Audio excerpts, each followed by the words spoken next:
Jaz sem Mojca Šlamberger-Brezer, dekanja Filozofske fakultete. Literaturo študiramo zato, da se naučimo kaj o življenju. Literatura nam omogoča, da razmišljamo tudi o stvareh, ki se dogajajo drugim in ne samo nam.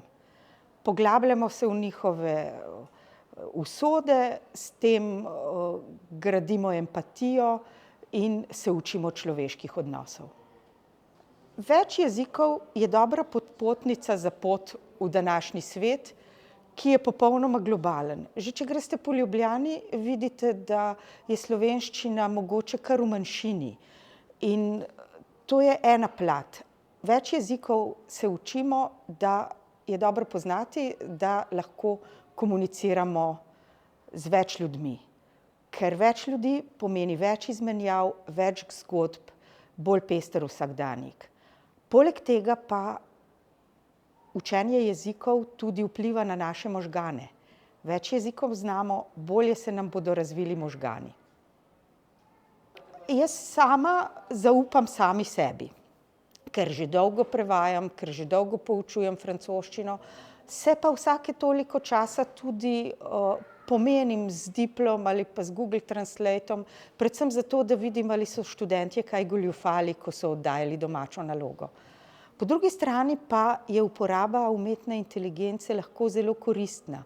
Tudi kadar se ne spomnite besede, zdaj ne greste več brskat v slovar, ampak daste v te prevajalnike fraze, da vam dajo nekaj primerov, iztočnic, ki jih potem lahko sami hitreje obdelajo. Skratka, raba umetne inteligence vsekakor ni zanemarljiva, ampak uporabljati jo je treba kot orodje, ne pa namesto možganov.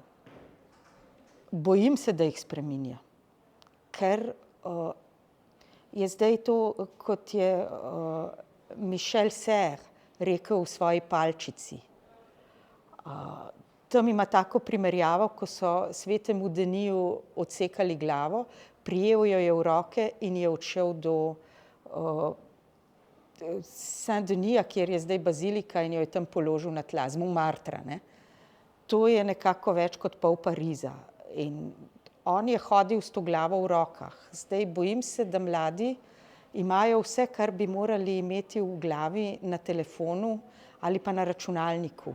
In da je umetna inteligenca postala neke vrste bergla, brez katere se ne upamo izražati, se ne upamo odločati in ne upamo govoriti. Zame predvsem orodje, nikakor partner. A je to važno? Saj ni važno. Slovenci imamo en pregovor: brez muje se še čevelj ne obuje.